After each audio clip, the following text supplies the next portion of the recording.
may be having some technical difficulties. Thank you, Nilaja, for the introduction. And it's a great pleasure and honor to be here to chair this session. It's a very important dialogue in my assessment. And these conversations are taking place around the world. It is not just in India, but across this thing where people are trying to use this as an opportunity to try and get people to work together and arrive at possible solutions in the face of the pandemic. The post-COVID will definitely be a very challenging period, and we are still trying to come to terms with the vaccine. People are saying it may come by end of the year. Some are saying we are ready for trials. So all these are in the realm of fantasy, I would say. Unless it's in hand and you are physically vaccinated, we don't know where we are. So this is what gives us a chance to look at the challenges which lie ahead, whether it's health security, food security, or migrating labor, who are virtually on the road. I know the complete economic downturn that has taken place. Except for China, everybody else seems to be in a negative growth pattern. So I must compliment all the 6 organizations for this timely dialogue process that has been set in. And without taking too much of time, the ground rules are simple, except for the speaker. May I request everybody else to mute themselves so that there is no bandwidth issue, number one. Number two, whatever questions you have can be put in the chat box. And I'll request Nileja to coordinate them and direct them to the people who are addressed. So you can kindly say who your question is addressed to. We are planning to have about 25 to 30 minutes of question answer session. Each speaker will have roughly about 15 minutes. If they finish it earlier, there will be a bonus. They'll be vaccinated first amongst others. So that is a bonus for them. So without much ado, let me hand you over to Sarita ji for her talk on this issue. You can briefly introduce yourself if the introduction is not anywhere else. Just 2 lines about yourself, because I did not see any handout that told me what your backgrounds are, except what is indicated in the program sheet. You may like to kindly introduce just for 2 minutes, not even 2 minutes, 30 seconds, and then get on with it. Thank you. Thank you so much, sir. And thank you for the entire 6 organizations for arranging such an informative conference. And here, so I would like to introduce myself. I'm Professor Sarita Mugde, teaching as an assistant professor at Wellington Institute of Management, Mumbai. My specializations include machine learning, deep learning, augmented reality, artificial intelligence. I'm UGC NET qualified thrice, and I've also participated in multiple international conferences. I have my research papers in national and international conferences, and I'm looking forward here to share my views on what is the advancement in healthcare with respect to COVID and artificial intelligence.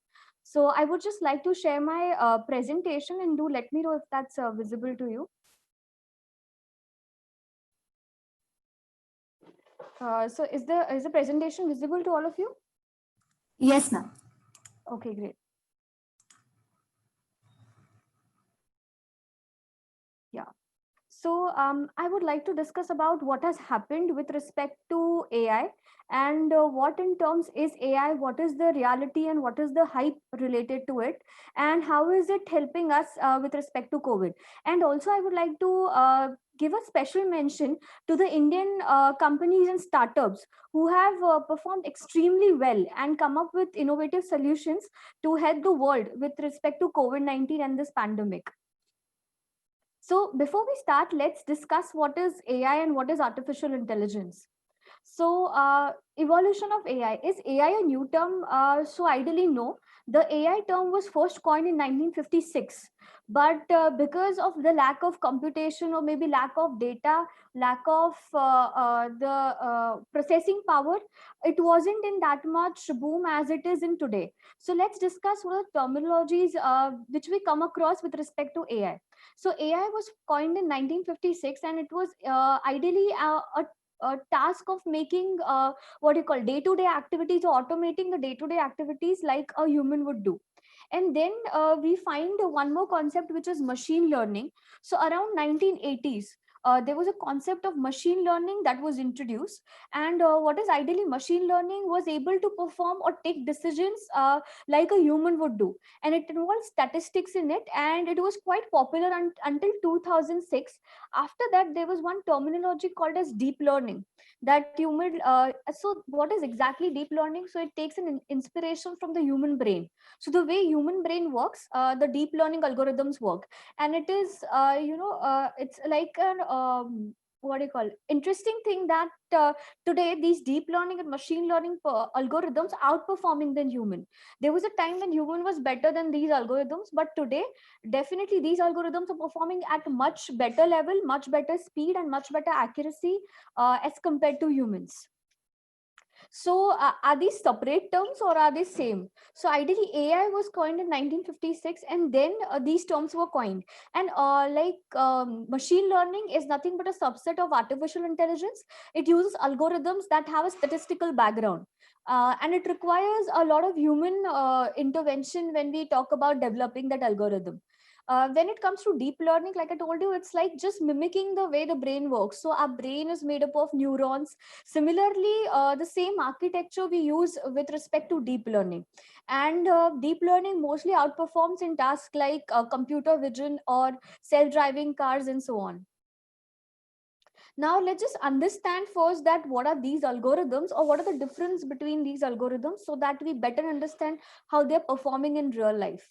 So machine learning, how does it work? Like you can see here, I would like to make a dog recognizer system where I want my machine to recognize whether it's a dog or it's not a dog. And you can see human experts here explicitly specify the features. So this 1.5.8.1, these are nothing but the manual selection about the features, or which are the important things that will help the algorithm to learn. And then comes your machine learning algorithm. So this is how the detection works. And one thing I would like to mention here is human intervention, or the knowledge of the human expert who is designing this algorithm plays a major role in the success of this algorithm. Then we have deep learning. So what exactly is deep learning? You can see here there's an image given as a dog, and then it is given to the algorithm. So like imagine a small child and you are teaching him to recognize a dog. So you will give him a lot of examples of that dog, stating that this is what the dog looks like, these are these features, and the child automatically learns to recognize the dogs as it grow up. Now, how does it do that? That is a difficult question to answer. You don't know exactly what is happening in the background, but you know that the child is able to recognize the dog. So here exactly same way or same line is what the deep learning algorithms work. Human intervention is almost no or at least required, and it is more about the algorithm and the example you give. Human might or might not be required in this case. Now that we have understood the three types of algorithms, let's talk about Gartner's hype cycle and what is it saying in 2020 when the pandemic has started. So what is this Gartner's hype cycle? So it starts initially like whenever a new technology comes in the market, it is first introduced. Then it becomes all popular and it reaches its peak of popularity and everyone tries to use it. And slowly when the popularity ends, it faces a downfall, and then not much it is used in the market. And slowly after the downfall, it tries to gain the maturity. So this is what the Gartner's hype cycle looks like, which is what is hype and what is actually real. Is the technology mature enough? So when we talk about what is happening in 2020 or which are the technologies that are leading the market, so Brain Brook, the research VP at Gartner, said that what I see is there is a tremendous research and development around AI. AI is dominating and becoming pervasive in technologies that we are using. So you can see a lot of technologies here, but major section you will find is AI, or you will find the words like machine learning or deep learning, which are nothing but the subsets of AI.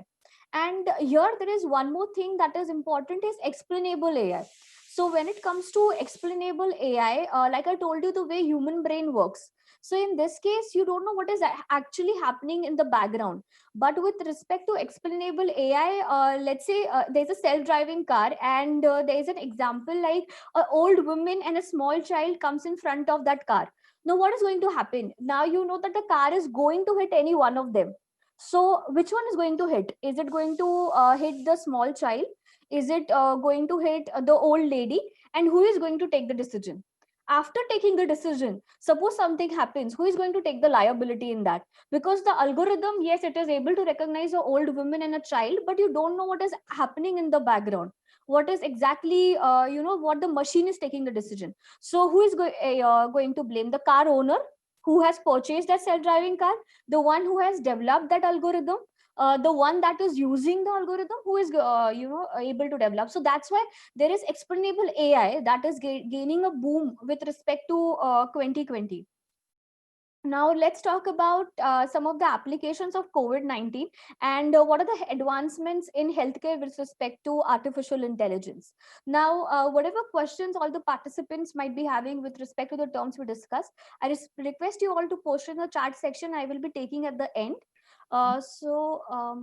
Let's discuss about the applications. So now with the number of COVID-19 cases crossing 25 million mark throughout the world, the healthcare system across the world has suffered a major blow in management of COVID-19. However, artificial intelligence and its growth over the years has rendered healthline workers the government for solutions which help to stop this roadblock, or it help us to deal with this roadblock.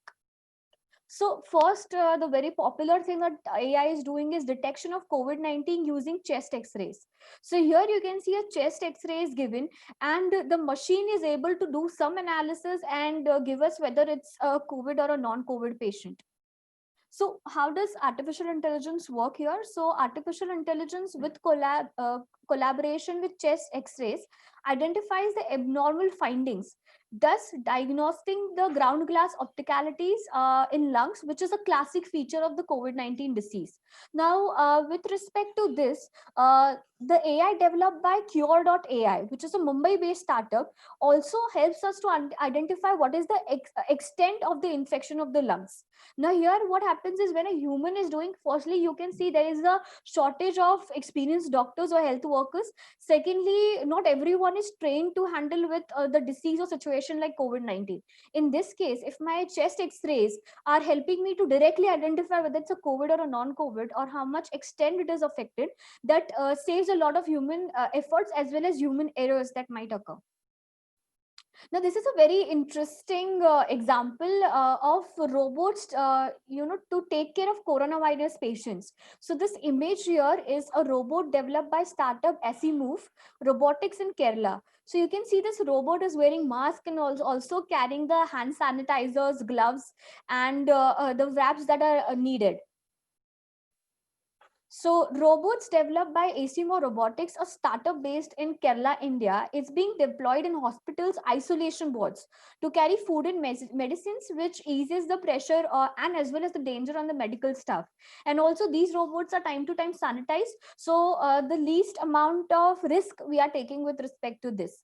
Also, the robots are deployed at the entrances of the offices and other public places to dispense hand sanitizers and public health messages about the virus. And also the public health messages that they are serving are very much authenticated and right source of information that we are having.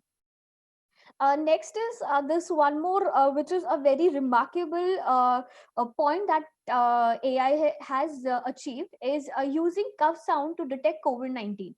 Now here, basically, now without going into technicalities, let's try to understand how does the COVID-19 algorithm work here. So the cough recording, the person who is suspecting of having COVID, he records his cough, then the symptoms whatever he's facing, and then the demographics like the age of the person, what is his previous medical history and all is recorded in an app. And then all of this data, the AI model predicts the presence of COVID-19 from the cough sounds. So taking all of this into consideration, the app has an AI algorithm which will detect whether it's a COVID-19 or no. If the app suspects, okay, the app is here, like we say, AI algorithms are not accurate enough, but they have a good level of accuracy. So based on that, it can give suggestions whether दो घंटे बाद मतलब तेरा 11 बजे left हो जाना, मैं 12 बजे लेफ्ट हो जाऊंगी, 2 घंटा अटेंड करने गया बोले. Yes, sorry for the interruption. So I request all the participants to please mute themselves. So yes, with respect to COVID-19, if it is a COVID-19 case or no, if it is not, then the test is not required. If the app suspects that it is going to be COVID-19, then it helps or it guides the person to go ahead with the COVID-19 test. So this is a path-breaking innovation in the wake of COVID-19 pandemic. And again, the Indian startup, which is a Mumbai-based startup, Wadhwani Institute of Artificial Intelligence, has also secured a US patent for this AI-based application, which is Cuff Against COVID. So Cuff Against COVID can increase the testing capacity by 43% without any extra testing supplies. So it can tell whether it's a COVID-19 case or not, and thus if it is not, then the unnecessary test or the what do you call, the demand of this testing is not required, or it reduces by 43%. And it's a classic example of telemedicine application, where a person sitting at home can do this test and identify whether it's a COVID or a non-COVID. Then another important milestone is AI accelerating drug discovery to fight COVID-19. So here, like you can see, there is no proper vaccine or medicine that has been developed for COVID-19. So in this case, we need to find out which are the effective drugs. And throughout the world, whatever treatments that are having are all on experimental basis. There is no ground theory behind using a particular kind of medication or particular type of medicine.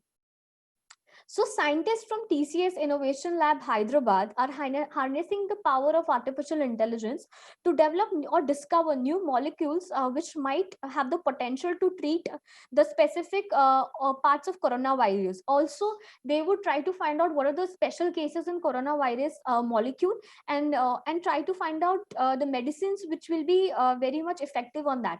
So TCS is using AI simulation molecules to synthesize or discover new drugs to fight the virus.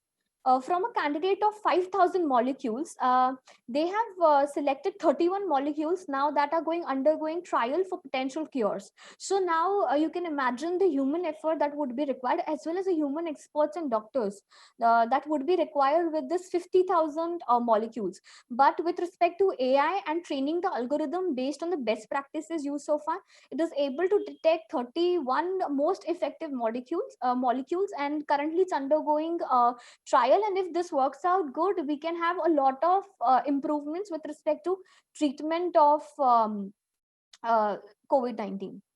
Now, after talking about all the technical applications, let's talk about the applications which we day to day use. So Facebook and the Facebook messengers are something that everyone uses every day, most of the time. So COVID-19, with respect to that, government and WHO, which is the World Health Organization, launches Facebook and Messenger chatbot. So what is the speciality of it? So you can see in the figure, it is giving you information about what is the ways to protect yourself, what are the latest news, how do you share and invite someone to share this news, then what are the precautions that is being taken, what is the current scenario in the world. And you can see there are a lot of things that are happening with respect to COVID-19, that false information. You can see false cures are also being submitted, which are just maybe a good remedy, but that is not a cure about COVID-19. And a lot of fake news that is being circulated. So this is a major step taken by the government and WHO to incorporate the chatbot, which is basically an AI chatbot in Facebook messengers, to help people to understand what is the real news and to curb the or to stop the spread of the incorrect news that is happening. So these were few of the applications, and then there are many more. Due to shortage of time, I won't get into depth of that. But yes, there are a lot of applications that have been developed, and also India is outperforming, we can say, with respect to these applications. Like you can say, Wadhwani AI also got a patent with respect to detection of COVID from cuff sound. So we are hoping more such innovations to come, and India should take a lead on that. So that's all from my end. Thank you, Professor Sarita. It's a wonderful exposition to what the future holds for us. In Thank you fact, it's not that we did not know about AI, but the kind of applications that are coming about now is really startling. And I'm sure there'll be a day when, even perhaps apps like Arogya Setu will have Yeah. some kind of an integration with the new frontiers of AI. so that Right, sir. the tests which are being talked about would be perhaps in the same lines as your Facebook message and other ones. Since we have some time, could we take 2 or 3 questions, if there are any?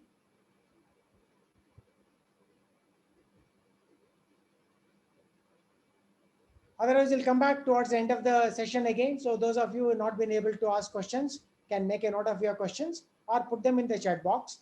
And thereafter, we'll come back and attend to it once the complete sessions are over. With that, we'll go to the next speaker. Who's the next speaker? Neelaja? Shivani, I think, is here. Shivani and Rashmi both are here. Oh, sorry. Yeah, Shivani Yadav is here. Maybe Yes, we sir. can request her to kindly introduce herself for just about 30 seconds and then give your talk for 15 minutes. Thank you. Sure, sure. Good morning, everyone. My name is Shivani Yadav. I'm a PhD scholar at the School of International Studies, Jawaharlal Nehru University, New Delhi. Today, I'm going to be speaking about the impact of coronavirus on the geopolitics in the Indo-Pacific region. Can you kindly speak a little louder? Yeah, Or sure. maybe you'll have to keep it closer to your Sure, mouth. sure. Yeah, I thank you. hope this is better now. Yeah, much better. Okay, all right. So I'm here to speak about the impact of coronavirus on the geopolitics in the Indo-Pacific region. Coronavirus pandemic has fundamentally changed the manner in which the international diplomacy around the world. The 21st century is expected to be the Asian century as the center of the global power, economics, politics, culture shifts towards Asia. As far as the Indo-Pacific region is concerned, it has been and is expected to remain an important geopolitical region for great power politics. Indo-Pacific that has emerged as an alternative to the term in the region also align with its grand strategy that involve ensuring open commerce, preventing rising threats to critical geopolitical areas, and expanding the liberal political order internationally. Since mid-2000s, the strategic partnership between the US and India has been on an upswing, and the Indo-Pacific region figures prominently as a site for collaboration. Trade, connectivity, and investment are the three main areas of the collaboration between the US and India, along with realizing the idea of a free and open Indo-Pacific. Rebalancing China has been the common doctrine of the US and India in their Indo-Pacific cooperation. In the ongoing times, as various countries deal with individual setbacks of the COVID pandemic, their foreign policies are also being influenced by their domestic struggles. The pandemic has threatened the stability in the region as several joint training exercises were suspended. Retraction of security efforts occurred because countries are no longer able to dispense the same kind of resources that they earlier could. Balikatan exercise, an annual military exercise between the Philippines and the US, in which the Australia also participates, was expected to take place in May, but it was cancelled. Australia also decided not to proceed with the deployment of Darwin 2020 Marine Rotational Force along with the US this year, given the COVID situation. The US, however, decided to proceed with organizing the world's biggest ocean military drill called Rim of the Pacific, RIMPAC 2020 edition in August, which was a 2-week sea-only training event conducted around the Hawaiian Islands. This was attended by 9 other nations, but excluded China. The US also participated in conducting Exercise Pacific Vanguard off the coast of Guam few weeks ago along with Australia, Japan, and Republic of Korea. The US Joint Forces also conducted the Valiant Shield exercise in the Pacific Ocean, which is a US only program meant to integrate warfighting concepts across domains. In August, the Japanese and US militaries teamed up for a number of joint military exercises in the waters and airspace near Japan. At the same time, China's certain military activities have drawn condemnation for bringing insecurity to the Indo-Pacific. For instance, the deployment of fighter jets and bombers to 2 contested island chains in the South China Sea was condemned by Vietnam, who believes the island to be within its territory.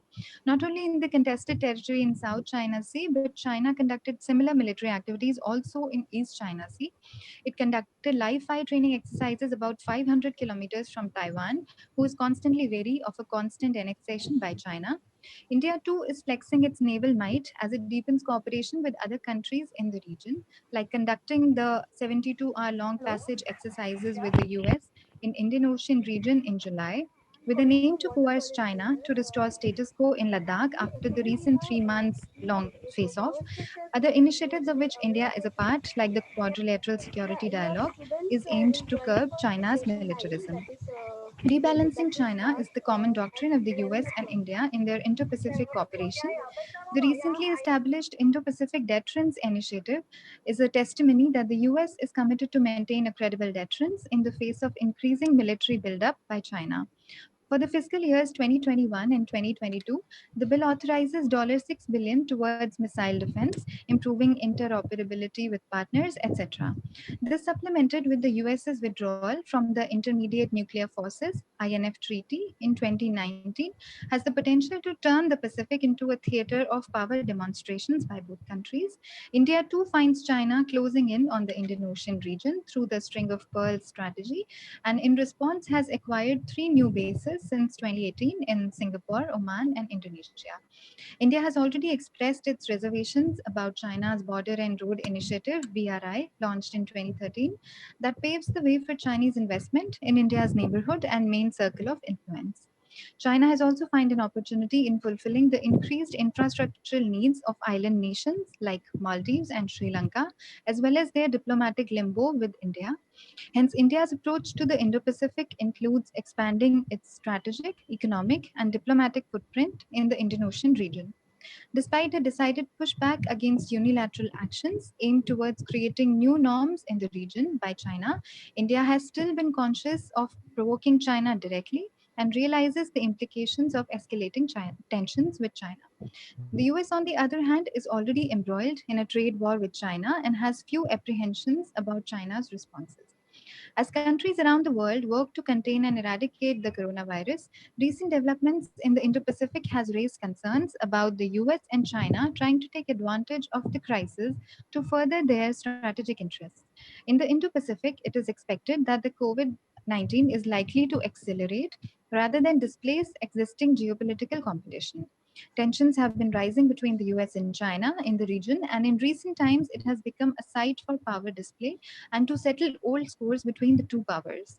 The tensions in the Indo Pacific are expected to increase as cleavages between the two powers become more deep. Instead of countries coming together to fight with a common strategy, and as the US was seen to take the lead during other epidemics like Ebola or AIDS, this time the US has instead been indulging in a blame game, further fanning the existing nationalistic sentiments of America first. The American and Chinese officials have also exchanged barbs on the origin of the virus and used it to discredit each other in the international community. One of the trends that was seen during the COVID time has been the covert building up of capabilities. Hoping for such activities to go unnoticed during this time, countries have been engaging in aggressive behavior and building power capabilities in the last few months. China, for instance, has been accused of sending warships and jets to Taiwan Straits, encroaching on Vietnam, Indonesia, and Malaysia's exclusive economic zones, and establishing 2 new administrative districts for the contested Paracel and Spratly Islands in the South China Sea. And the US has engaged in a similar covert but targeted behavior. It has stepped up its presence in South China Sea. The guided missile destroyer USS Barry twice sailed through the Taiwan Strait and also asserted its navigational rights and freedoms in the Paracel and Spratly Islands. Such moves only hint at more militarization in the coming times and for the US and China contestation to get worse. Another trend that has been observed is related to the economic costs of the pandemic. What started with shutting down trade and exchanges with China, from where initial cases of corona emerged, its bad effects on economy extended to almost all the other countries as domestic lockdowns and disruption of flights and services began. As this economic impact weighs on the region, countries that already rely heavily on China for infrastructure and other development needs, like Cambodia and Laos, are likely to continue doing so in the future.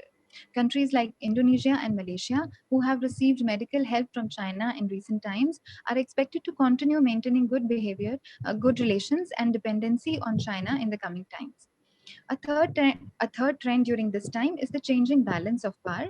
China has always struggled to secure legitimacy for its political system internationally, but now that it has managed to successfully contain corona domestically, its political system is also being given credit for it. The US's response, on the other hand, to the pandemic has received widespread criticism. Not only did US replace China as the corona epicenter, but instead of helping out other nations, it did not assume leadership charge beyond its border, even halting funding to the WHO and undermining multilateralism, a value that it otherwise stands for. As the relative power of US was already declining, this might give China further leverage in the Indo-Pacific in the future. As the pandemic may bring increased instability in the region, US leadership may also ensure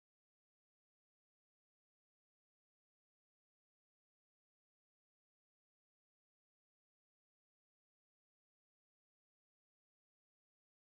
independent in the Indo-Pacific region. On what is happening in the Indo-Pacific. Dr. Rao Sahab, I must compliment you on this wonderful program. I think I did mention it, you are not here in the morning. I know you are busy trying to sort out so many odd houses, even houses, and all that like a tambula. So, but it's a great initiative, and I'm so happy to see the number of participants who are here. And there are simultaneous programs that are taking place. And this is a wonderful way to enable a conversation process amongst the stakeholders around the world, who can all perhaps come together and give these suggestions which can be taken forward by the policy makers in the governments and also in the NGOs and others who are very interested in ensuring that the world is a safer place for humanity to live and prosper. Thank you for this opportunity. So, thank you, Commodore. Okay, Commodore, you can take more time to comment because we want to hear Yeah, you. sure. So you can take No more time. problem. Yeah. So, Yeah. since Well, the previous right, so, presentation was on Indo-Pacific, I can add on a little more because there was a day-long webinar that we had at the Pondicherry University, which is why I could not Yes. participate in the program yesterday. We had illuminaries like Admiral Arun Prakash, the former Chief of Naval Staff, Ambassador Rajiv Bhatia, Commodore Keshnor, self, then the Admiral Muralidharan and various others who were there. And overall, what we tried to look at was what is happening in the Indo-Pacific today, and how is that it is realigning various nations to looking at China, because China is the root cause of the COVID and also the aftermath of what's happening in COVID, whether it is the aggressive stance in South China Sea or whether it is the trans-Himalayan aggression, which has led to the present impasse between China and India. So slowly people have, I think Shivani mentioned about the Belt and Road Initiative. India should be very happy that it did not participate in the BRI and saw the dangers of this unilateral initiative by China. And it also realized that many of the smaller countries, the weaker nations, were still developing economies, were led into the garden path, which was full of thorns, like the debt trap or a checkbook diplomacy, which we talk about. And therefore, you found that Sri Lanka finally, to get rid of the debt trap, had to give away 2,300 hectares of land along with the port for continuous operation by China for 99 years. So that means some 3 generations of Sri Lankans will not even know that it belonged to them because it is in perpetual lease with Sri Lanka. Same is the case with same is the case with even the Asian countries, even Europe, for example. Italy and all that were quite enthused about the kind of investment that was coming into Europe, but unfortunately, they also realized that not only did it bring investment in the initial stages, but many of the initial COVID transmission took place because of the BRI, in the sense that travel was open from Wuhan to the European capitals around the world, where China had controlled the travel within China to only the Wuhan province or the Hubei province. It allowed free travel, particularly at the time of the pandemic, and which was breaking out globally, and during the Lunar New Year. It's also called the Chinese New Year, and that's the time that people take to a lot of traveling. They also take to a lot of traveling within China, but that was banned, which shows that China was very much aware of the potential of the pandemic and yet allowed its people to travel outside the country, obviously with a malicious intent. We cannot condone this, and which is why people have been quite clear about the role of China in spreading the pandemic, by not reporting it in time, suppressing it within, allowing travel only outside the country, suppressing it within Hubei province, and all this, obviously points the needle of suspicion to China's role in spreading the disease. And today we are looking at 2 million deaths, and India has overtaken America. So, this, obviously, when this is the way it has affected us economically, in terms of health challenges, in terms of medical facilities, in terms of the loss of livelihood. Obviously, China is the culprit, and there is no, it's natural corollary of law that people who feel wronged come together. So same thing is happening in the Indo-Pacific. India was quite hesitant in joining the Quad. Though it was part of the Quad, it was hesitant to call Australia into the fold. Now, hopefully, I use two terms in all my presentations. One is the hesitations of history. So, which is that, India by and large has been a fence sitter. Though it is a regional power, it's always been a fence sitter, and, not willing to take strong decisions. Just because you're likely to affect the sensitivities of China, you go back to the background, which is not fair. So hopefully, the fact that China, engaged in this misadventure while India and the rest of the world were fighting COVID, is a lesson for us to say that China cannot be trusted. In the words of Mike Pompeo, he was categoric and said, "We would like to use this Russian proverb, which says, 'I trust but verify,'" but he modified it to say, "We do not trust and we verify." So this is the way that countries are going to look at China, because of the way that it has let down humanity by not sharing details about the Wuhan virus, and not taking the world into confidence, trying to hobnob with WHO and buying them out by getting favorable reports from WHO. And so therefore it also compelled Trump. Not that Trump was very successful in containing the COVID, but being the election year, he wanted another target, and he's targeted China, and he's gone all out, whether it is a trade war, whether it is imposing sanctions, whether it is technology denials, whether it's reviewing permission to media houses and capital investors in USA. So the whole game has changed, and much to the detriment of China. That's one thing which China has also understood. And obviously, it has the reserve buoyancy of finance capital, whether it's in terms of 3.2 trillion US dollars, or whether it is in terms of its investments elsewhere. So it does have a buffer, unlike others.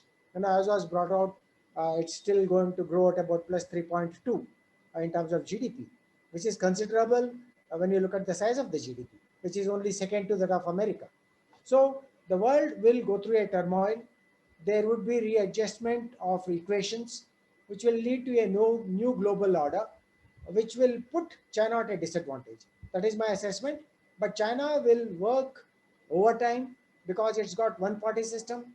You got one leader who cannot be replaced, and they have the artificial intelligence that Professor Sarita mentioned is increasingly used within China for suppressing the population and for carrying out surveillance, using facial recognition, using their mobile data, using their social credit system. So all this is something that China is using in a big way to suppress any kind of dissent. So, but China will double these efforts to see that in the backdrop of this pandemic, there is no resurgence of something like the Tiananmen Square. They are better equipped today with technology, with the single party dominance of the CCP, and a desire to achieve those dreams, which is the Chinese dream, which is also synchronized with Xi's dream. So they have set targets. In 1949 is when they would like to celebrate the 100 years of the Communist Party, 1949. So therefore it is 2049. And at that time, they would like to be the #1 country. And they also have certain technological targets. By 2025, they would like to be a moderately well-placed society with access to technology, to social systems, etc. So a lot of this will also see phenomenal amount of developments even in AI, machine learning, and others which were blockchain, etc., which are mentioned also by Professor Sarita. Because what you need to look at this is in terms of the aging population, and therefore with the one-child policy, the number of people who are available for working in the factory of the world will diminish, and therefore there will be increased need for robotics and AI to step in to sustain the manufacturing rate of China.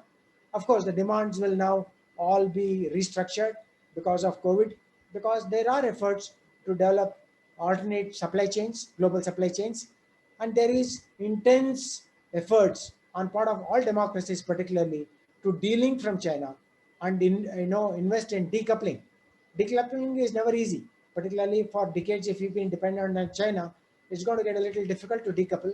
But people are willing to take this hard route because they realize the folly of depending on one nation for meeting everything. In our own APCs, you realize that China has recently hiked the price of APCs, which is critical for our pharmaceutical industry. So China is able to manipulate this even in the post-COVID scenario. And you can imagine if you increase your dependence, let's say even by 10% or 20%, you can see how it can twist your arms in future, whether it is across the border or whether it is in your terms of trade investments, or whether it's use of financial instruments, which is the BRICS fund or the AIIB or whatever. So the future definitely is a very challenging one, and hopefully India would have learned from the folly of trying to engage with China. We are hoping that things would improve. You saw Wuhan summit, you saw Mamallapuram summit, but nothing has changed. China does not believe in changing its policies just because you are nice to them. Whether it is support to Azhar Masood Azhar, or whether it is the support to India for the nuclear supplier group, or whether it is broadening of the United Nations Security Council, it has severe objections because it does not want equal playing field in international institutions where it can be challenged. The UNGA was a lesson where 185 people voted for India. So, this is where there is a mass support because of the strength of the system as a democracy, because of the diversity that we believe in, because of the cultural support that irrespective of which religion he belongs, there is phenomenal amount. After all, we are the second largest Muslim nation in the world. So, these are things that hold out to people who would like to engage with us. And this is the moment to use it to our advantage so that, the India, is able to increase its dream in terms of economic liberation. We are looking at becoming a $5 trillion US economy by 2025. But, with the COVID, I think we'll have to defer it by maybe a couple of years. We don't know because nobody knows how there'll be an upturn in the economy, which is reached the bottom. So these I thought were some of the points that I had to say in terms of response to what Shivani brought out as the Indo-Pacific, but also more so because I did make a presentation yesterday at the Pondicherry University. So some of these what I brought out are still fresh in my mind. So I thought I'll share it with the audience while we wait for other speakers to join in. I don't know if Rashmi has been able to put her mic together.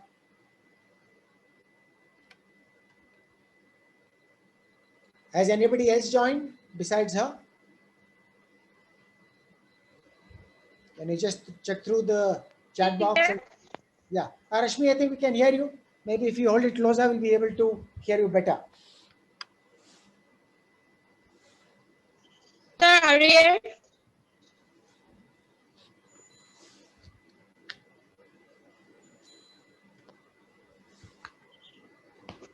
Sir, give my voice.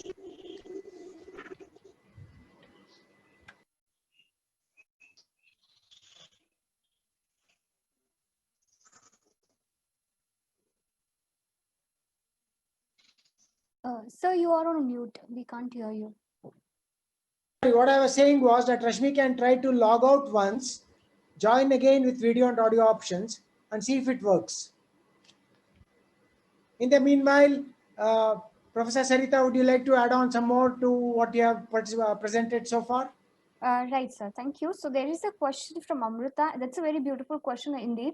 That we have seen in recent times the importance of mental health, and human interaction is very low during the COVID time. So how can AI work with psychologists to harness the situation or to make the situation better? So yes, Amrita, I would like to take that question. Firstly, there are one important thing that has already been developed is the chatbots. So there are mental health chatbots that have been developed, which take into consideration multiple things. So like for example, you turn on the camera, they can see your face and then try to identify what kind of emotion you are having on your face. Second thing, from your voice, they are able to detect the stress level in your voice. So using that, they can identify what kind of mood you are going through.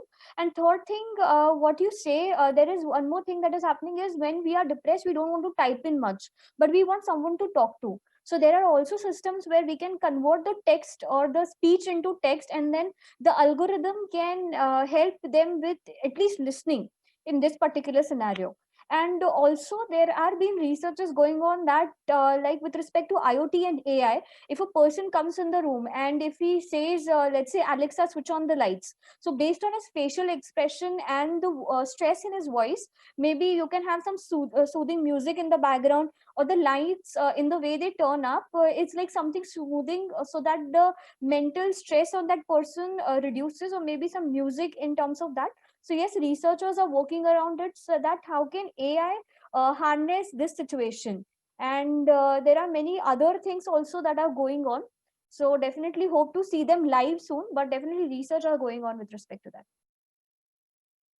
I hope that answers your question, Amrita. Yes, ma'am, certainly. Thank you so much for the very wonderful explanation. Thank you. Thank you. Also, I think I just wanted to add one thing to what Professor Sarita said in her presentation. This was about the use of telemedicine. Particularly, it's so much more relevant to India because we have so many of these areas which are rendered inaccessible during monsoons, or even in the Northeast, even on a regular basis, where people find it difficult to go all the way to seek medical help. So I think telemedicine, as long as you have a satellite connectivity, it's already being done. It's not being done. But when it is AI equipped and is able to offer this telemedicine as an extension of the COVID initiative, I think we'll be able to achieve a lot more, provided it's integrated into, along with AI, which was mentioned, where as a person is being interviewed or spoken or seen through a telemedicine apparatus, simultaneously the person is being diagnosed, and you are in a position to use drones are coming in a big way, use drones to perhaps deliver these medicines to the patient who is affected, even in a remote area. So the possibilities are endless, and it's only a question of now ensuring that all the stakeholders work together to find simultaneous solutions, whether it's medical or whether it's technological, whether it is connectivity, whether it is broadband, whether it is psychological help that is required, etc., etc. So I thought I'll just mention it and say that the possibilities are endless. Professor Sarita, would you like to comment on that? Yes, sir. So telemedicine is one of my research areas. I'm recently researching on that. And I would also like to add you the point that telemedicine was there in India, especially in rural India. We had ASHA workers who used to go into those rural areas and gather data and come back. So that was the thing that was applied in past. But in today, because of the telemedicine advancements and the technologies or emerging technology advancements, there is a need of something that could real time, like ASHA workers were taking a survey about the health, were doing the checkup and coming back. So the meanwhile they come back and report about what has been done. It was late, and especially with respect to COVID and the 14 days time that we have, in which the disease either increases or decreases, it is very crucial for real time reporting. So definitely telemedicine revolution is needed. Also, Andhra Pradesh government have invested a lot on ASHA workers, and also developing apps like telehealth or telemedicine apps, which could help these workers, or even reduce the intervention of these workers with respect to health monitoring in rural area. Second thing is telemedicine, it was there in earlier, but that was more focused on rural area. But as of today, because of COVID, telemedicine is not only in a need in rural area, but also in urban areas. Like we saw about the cough detection, or the COVID detection from the cough, or which kind of cough is that. like that telemedicine applications are gaining boom in as well as in urban areas as well. Also the lack of healthcare workers, experienced doctors, and the human errors that ideally happen. A lot of telemedicine like we already had for checking the diabetes and all, but more advanced version of that is being developed, and a lot of research is going on with respect to that. And COVID was a major catalyst in this entire thing. Thank you, Sarita. Good morning. Myself Rasmirekha Kolita, a research scholar from College of Community Science, Assam Agriculture University, Jorhat. Today I am going to present on the topic impact of COVID-19 on agricultural sector of Assam. Firstly, the novel coronavirus disease and infectious disease. The first case of COVID-19 reported in December 2019 from the Wuhan city of China. The first confirmed cases of coronavirus in Assam was reported in 31st March 2020 in Badarpur, Karimganj. From these days, till now gradually increasing the rate of COVID-19 affected people. The virus is transferred through the human touch. That's why government had declared the lockdown all over the world. First phase of lockdown was announced in India 21st March to 14 April 2020 so that people maintain the social distancing among the people.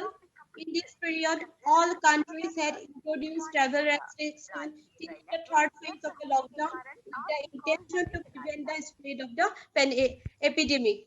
Due to this lockdown, regular routine work of the people has totally changes. Its impact not only in one side, it affected in all sides of the world like health system, economic system, agricultural system, governance system, educational system, social, cultural, and all the sectors have totally changes their regular routine. In the agricultural sector, we have seen the great impact of its economy. In this period, we have seen the two scenario regarding the agricultural side. From this side, from one side, we can see the lot in the period of the harvesting period. So that's why in this period, all the crops and vegetables are the production time, and just, due to the lockdown period, farmers do not get the proper market, so lots of vegetables crops were destroyed in the field. So farmers do not get the actual money.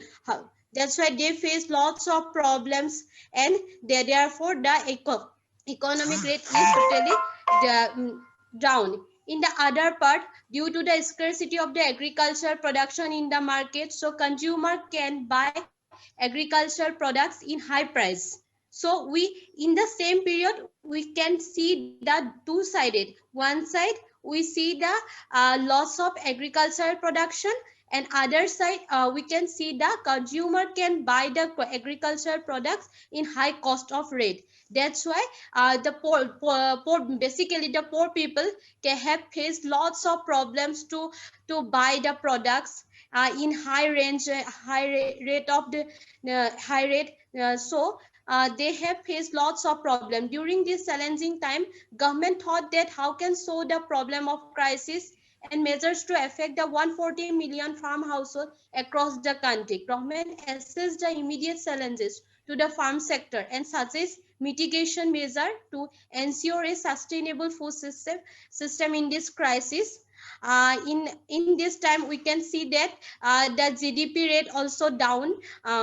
Compared to the other years, and in the agricultural sector, we can see in the period of pandemic time, the GDP rate is in the four, and then agricultural in the overall GDP rate is totally negative, downwards, and its rate is minus 23.9.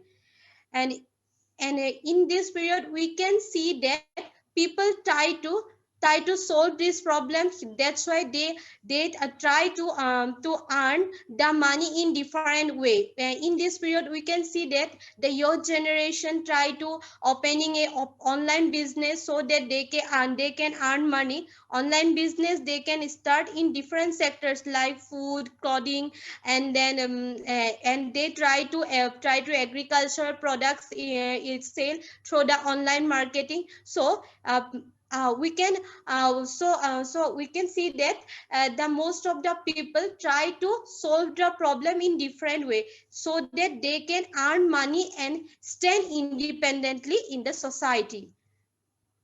And here we can see that the immediate measures can taken by the government. Government take the initiative. Firstly, payout the given to 8.69 crore farmers under PM Kishan. Wages under MGNREGA be hike rupees to 202 from 182, with additional to rupees 2000 to every worker. And then next 3 crore poor senior citizens, widows, disabled to get one time extra gracia amount of 1000 in 2 installment. And next one, 20 crore women who have the Jan Dhan account, they get an extra amount of rupees 500 per month for 3 months. And then 8.3 crore women who had live in the below poverty line families covered under Ujjwala scheme, they get free cylinder for 3 months. And doubling collaboration free loan amount to rupees 2 lakhs, 20 lakhs for women in self-help groups.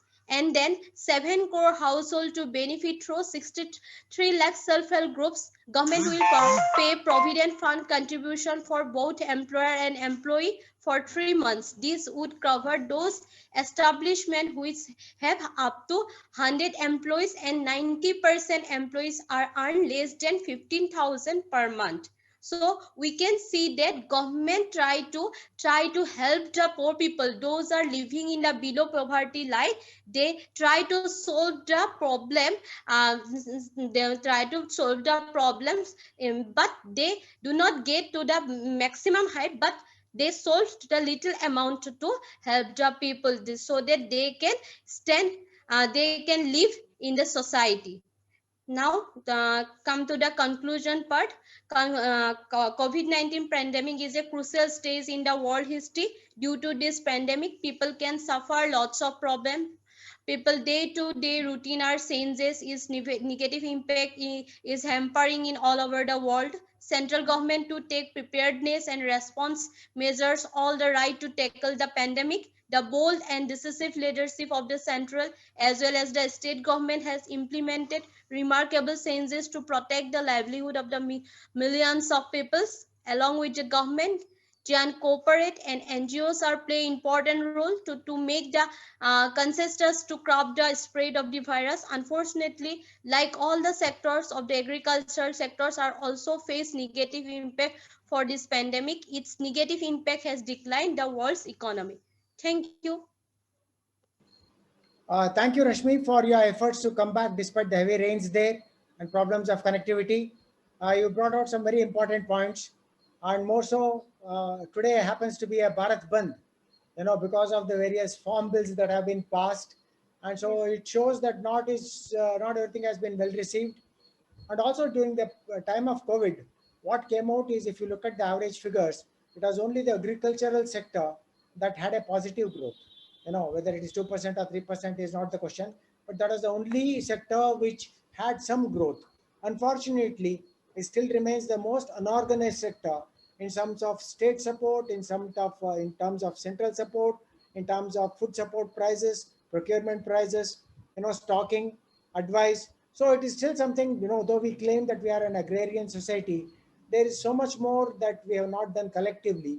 And the COVID has perhaps laid bare some of these challenges. And so thank you for bringing out, just understood that the government is also trying to, provide a lot of support. They seem to be proactive in some areas, but surely depending on the geographical location, there is complexity of the challenges. Like, Assam, you have Brahmaputra flooding every other day during monsoons. And in Some other place you have Kaveri, which does not flow during, which leads to war between Tamil Nadu and Karnataka. So these kinds of water stress situations are there throughout the year. And therefore, I think the agricultural policies, despite the best efforts, is something that has not benefited all the stakeholders and most of the farmers who are the worst affected. So all the points that you have brought out are valid. I would now throw open the floor for questions, if any, on the farm sector and on the presentation made by Rashmi. You can put them in the chat box.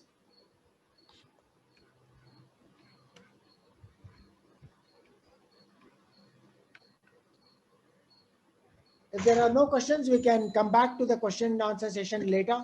I think I see another speaker here, Ms. Shivani. So she can come forward if she is available and make a presentation.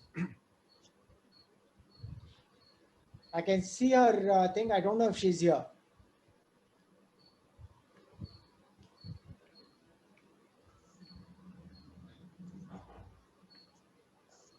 Can you call her and check if she's there? Because I see a block with her name. If you can kindly call her and check if she's around. Or maybe if she's waiting for her turn, I don't know.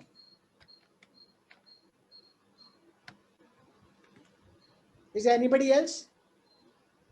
So while we wait for either Shivani or another speaker to come in, if there's somebody who would like to chip in with their experiences, their area of study relevant to COVID, they are most welcome to do so. Just put your hands up and we'll allow you to speak and share your experiences. Thank you.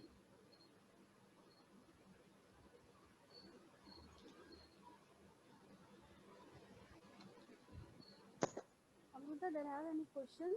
Yeah, can you just hold it closer, Aruna? We can't hear you. Do you have any questions in the text box? I'm asking Amruta. Well, we don't see any more questions here. So we can. Ma'am, there is a question from Neeta ma'am for Sarita ma'am. Okay. Yes.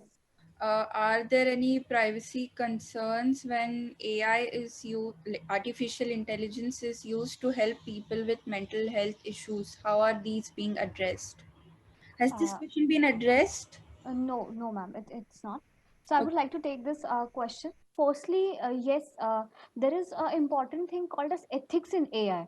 So when AI is being used to help mental health issues, let's say for example, chatbot, whatever thing has been typed in that chatbot, definitely a backup of that is there, and it can be misused. So we cannot control that as such, but there are some ethics in AI that needs to be followed, or otherwise it becomes a punishable offense. For example, if we are having a mobile app which is helping us with respect to a chatbot with respect to mental health, then whatever data is being collected, that needs to be kept private and not misused. Is that what the developer signs in for when it deploys that app on any other public platforms like Google Play or iOS store? But that's what is need to be taken care of. Also, when with respect to AI and cloud, lot of these applications are deployed on cloud, where anyone can download and use it. So also there is one more concern, that the data when it's being uploaded on cloud, also the data when it is being transmitted, there is very less security with the data. So the application itself which is using AI, or which the person is using, that can guarantee or that can give a statement about the privacy of data, like encrypting of data, or the data when it's being transferred, or if they're not storing the data and it is just for that particular purpose. But definitely there are some ethics to be followed. I would like to give an example here with respect to ethics in AI, which is different from mental health but definitely a bigger concern. So when respect to Tesla Motors, we all know this case, there are other companies also, I would not take their names, but when they were going for checking out how much pollution they were causing on the road, so there were special AI mechanisms which were there, that the car itself knows, like there is a special way of testing for pollution. So the car gets lift up and then they test it. So whenever those kind of things happen with the car, automatically the pollution or the gases that it's emitting reduces, so it passes that test. But on road, definitely the pollution is high, and definitely that company got caught, which are many, I would not name that. But that's what the ethics in AI came into picture. So we cannot control that as such, but definitely the person who is using or making use of AI in an unethical way is liable for that, again, if they get caught.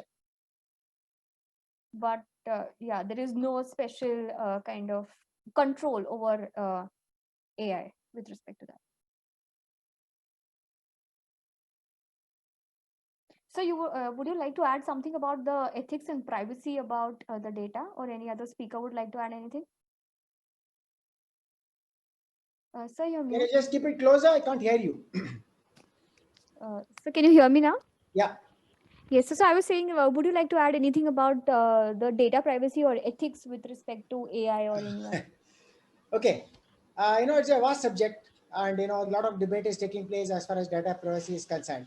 Mhm. And everyone tries to look at China as an example of how various classes have been violated. Yes, And sir. also there is also talk about data localization. That's another debate which is taking place as of now. As far as China is concerned, they have used every means to see that the state benefits from the kind of exchanges, whether it is a social exchange on, the equivalent of WhatsApp, Weibo, or WeChat. Anywhere they have ensured that there is enough malware or provisions to tap the conversation and ensure that the state has access to the kind of data that is there, which also was the reason for banning of TikTok in India. Because they felt Yes, that sir. in addition to providing you that 30 seconds clip of entertainment, it also was able to collect the data of the users and discreetly disseminate it again using perhaps AI and send what is relevant to China for promoting their business interests, for their political interests, for getting military secrets, because a lot of defense personnel were also using it. It was a good source of entertainment. So their location could be traced. So the phenomenal avenues for violating data privacy and banning of TikTok and those apps in India was only a very small segment of this digital strike. So it was not that it was going to make an economic difference, but it was to send a message and say that we are quite serious about protecting our data and what happens in a democracy, because you have a lot more access. And as far as data privacy is concerned, every company that invests anywhere else in the world from China mandatorily is required to share the data. Whether it is TikTok or whether it is any other app that is used over here, is mandatorily required to share the data with the Chinese party, in the sense that the organization of state security. So whereas in other places, whether they don't even allow Google. I've been to China on 4 or 5 occasions. You can't even open Google there. So these are the kind of disparity that exists in use of data for state surveillance and for promoting their trade interests, which puts the other party at disadvantage. So India or America or whoever is there is at a serious disadvantage. And there's one area which I can quote here is of semiconductors, where Taiwan, South Korea are in the lead, and China has not caught up with the levels of America, which is a fact. And therefore, they would like to have industrial espionage. And you saw what happened after COVID.